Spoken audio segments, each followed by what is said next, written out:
Apakah kau ambil barang yang naik kat tepi pantai seperti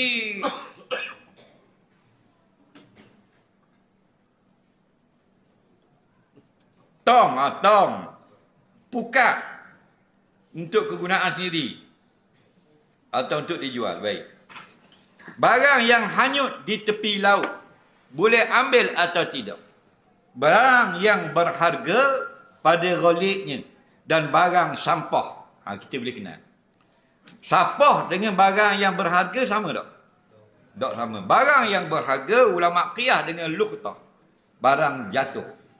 Bila barang jatuh, Nabi kata, arifu haula, naklah kamu iklankan penemuan itu 1 tahun.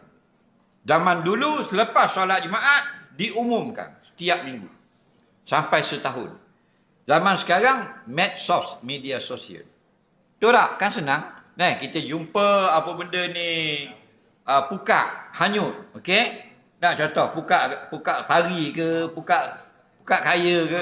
Ramai pukat kaya dah. Hanyut. Tahu tak pukat kaya? Benda. Makan tak ikan kembung? Kaji nak beli ikan kembung? Ikan selah? Kaji tak masa kita beli ikan selah tu, atas kepala dia bekas tali? Ada tak? Kalau ada bekas tali tu, pukat kaya. Tahu apa pun tahu benda tu. Faham lagi? Tu pukat kaya tu. Kalau tak ada bekas tali tekak ni, bukan pukat kaya. Pukat lain. Pukat kaya ni dia akan masuk betul-betul saiz ikan kembung. Lekat di tekak. Dia ada bekas tali situ. Faham lagi? Ikan krisi, ikan selah, ikan selayang tak lekat. Ya lu. Jadi kita khabar dalam media sosial, siapa yang ada nampak kehilangan pukat yang terdampar di pantai Kuala Ibad, sila berjumpa dengan saya.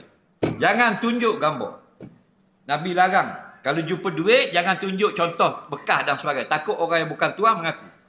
Sampai tuan dia kat lagi, dia berhubung dengan kita tanya pula, tali hijau, tali kuning. Biru tak ada. Tali hijau ke tali kuning? Faham lagi? Politik sama belakang. Contoh. Faham lagi? Dia bukan apa? Tali merah? Bukan. Minta maaf, bukan. Okey?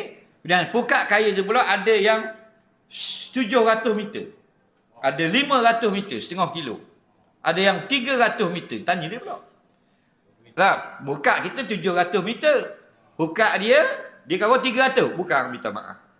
Lepas tu tanya umbar pula contoh. Umbar tak ada umbar? Pelapung. Dia belah Nusa. Dia bulat gitu. Lepas tu dia ada dera. Okey?